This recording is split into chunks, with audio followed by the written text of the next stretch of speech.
Hello children, in the previous session we have learnt about some of the key terms like nutrition, food and nutrients, and also we had learnt about the two modes of nutrition, that is autotrophic and heterotrophic. Now going forward we will elaborate more on these two kinds of nutrition, that is autotrophic and heterotrophic. So going forward, in plants shows two types of nutrition, autotrophic and heterotrophic. Most plants are green and green plants synthesize food for themselves.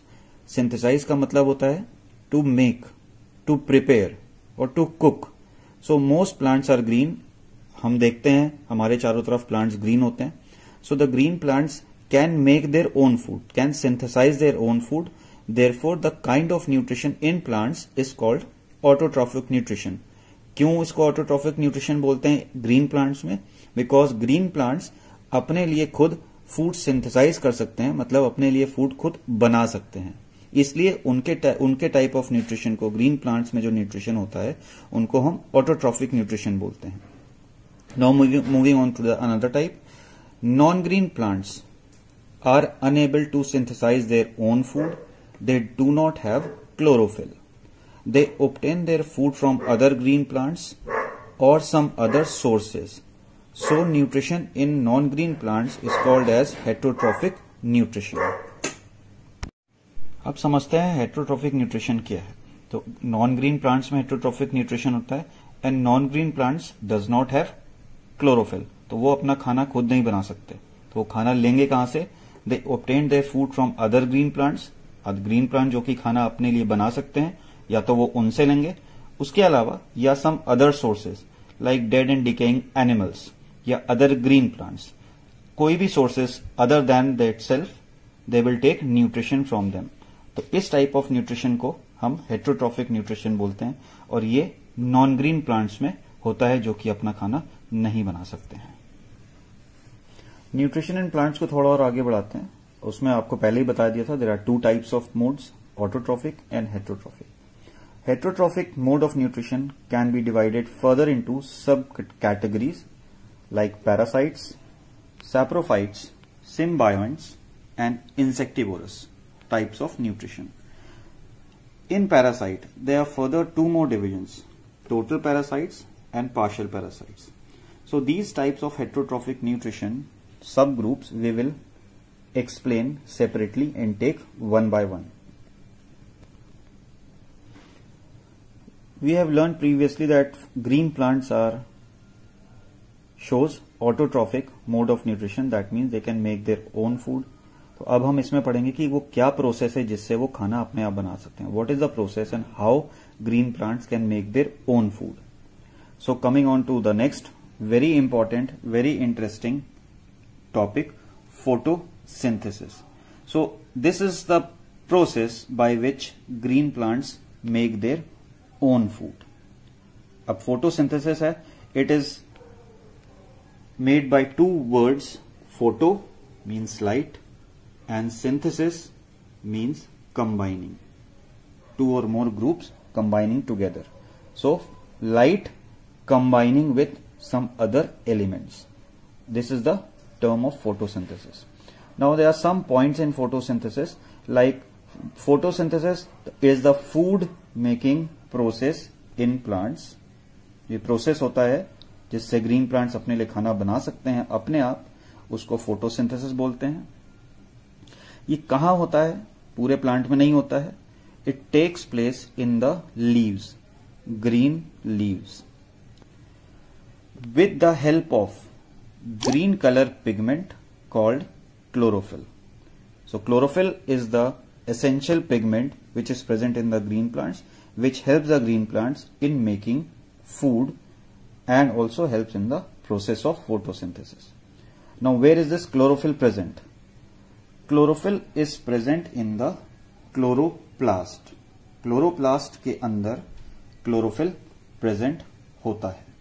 अब हम आपको एक छोटा सा diagram बताएंगे और उसके साथ एक्सप्लेन करेंगे chlorophyll and chloroplast. So here is a diagram of chloroplast. This whole organelles is the chloroplast. and inside the chloroplast there are small granules or tablet form structures called chlorophyll. So this is the green colored pigments, chlorophyll, which is present in the chloroplast, and this green color pigment chlorophyll helps in the photosynthesis. अब ये कैसे help करता है हम देखेंगे आगे. Chlorophyll helps leaves to capture the energy of sunlight. तो ये ग्रीन कलर का पिगमेंट जो है ये सनलाइट को कैप्चर करता है. It captures the energy which receives from the sunlight. और ये एनर्जी अब जो कैप्चर करता है क्लोरोफिल वो किस काम के लिए आती है और कैसे फूड प्रोसेस में हेल्प करती है, फूड बनाने में हेल्प करती है energy. This energy is use to synthesize food. Synthesize बताया हुआ है, इट इज टू कंबाइन और to make something. This energy, कौन सी एनर्जी? जो क्लोरोफिल सनलाइट से कैप्चर करता है. This energy is use to synthesize food from carbon dioxide and water. There are two more elements in the process of photosynthesis is carbon dioxide and water. So carbon dioxide and water के presence में ये जो energy है जो कि chlorophyll sunlight से capture करता है, तो ये energy carbon dioxide and water को कंबाइन करती है. हमने पढ़ा था सिंथेसिस मींस कंबाइनिंग. यही वो कॉम्बिनेशन है जो होता है. Combination of carbon dioxide and water in the presence of sunlight which is captured by green color pigment chlorophyll. Next, plant. अब ये कार्बन डाइऑक्साइड एंड वाटर ये दोनों लीव्स में आता कहाँ है? ये पूरा ग्रीन, ये जो पूरा फोटोसिंथेसिस प्रोसेस है it takes place in the leaves of the plants. और कहीं ये होता नहीं है, सिर्फ लीव्स में होता है बिकॉज क्लोरोफिल सिर्फ लीव्स में प्रेजेंट होता है. अब लीव्स में प्रेजेंट होता है, उसके साथ कार्बन डाइऑक्साइड भी ऐड होता है और वाटर भी ऐड होता है. अब हम देखेंगे आगे कि ये कार्बन डाइऑक्साइड और वाटर आता कहां से लीव्स के अंदर. So next, plant absorbs water. Water कहां से आता है? Plants absorbs water from the soil with the help of roots.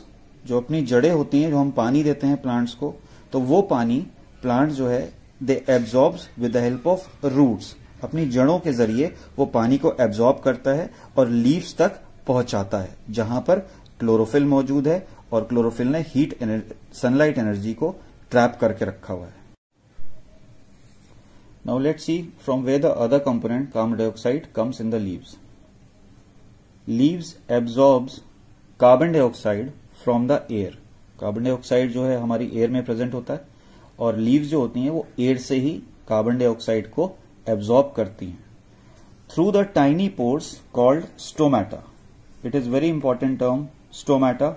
Stomata क्या है? जिसके थ्रू कार्बन डाइऑक्साइड एंटर करता है लीव्स में. What are these? These are the tiny pores. Pores means very tiny holes, openings, which is present on the leaves and majorly it is present on the under side of the leaves. Leaves के नीचे वाली side में stomata ज्यादा पाए जाते हैं. They are the tiny holes और the tiny pores which is called stomata.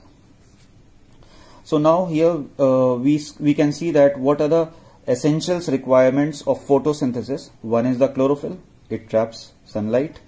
The other is sunlight itself, water and carbon dioxide. तो ये चार चीजें हैं. These are the necessary requirements for the process of photosynthesis in manufacturing food. आगे बढ़ते हैं. इन चारों कंपोनेंट्स की वजह से क्या बनता है और कैसे बनता है आगे देखेंगे. One more thing, photosynthesis is a very unique process in which sunlight energy is converted into chemical energy in the form of food. तो ये जो सारी इंग्रेडिएंट्स हैं कि ये सनलाइट है, क्लोरोफिल है, वाटर है, कार्बन डाइऑक्साइड, ये सब सिंथेसाइज होता है किस चीज की एनर्जी से? Sunlight energy. ट्रैप कौन करता है? क्लोरोफिल. नेक्स्ट है, now the photosynthesis will takes place with these 4 components and the first food product formed by the combination of carbon dioxide and water in the presence of chlorophyll and sunlight is sugar. So we can say that sugar is the first food product which is formed inside the green leaves with the help of water, carbon dioxide in the presence of sunlight and chlorophyll. So sugar is the first formed food product of the green plants which immediately changes और converts into starch. Sugar जो है बनने के बाद ही तुरंत starch में convert हो जाता है। शुगर और स्टार्च हैं कार्बोहाइड्रेट के ही फॉर्म्स हैं। तो सबसे पहले शुगर बनता है and sugar is at once change into starch. Now there are two more products formed along with the food, that is sugar. तो अलोंग दो चीज क्या है?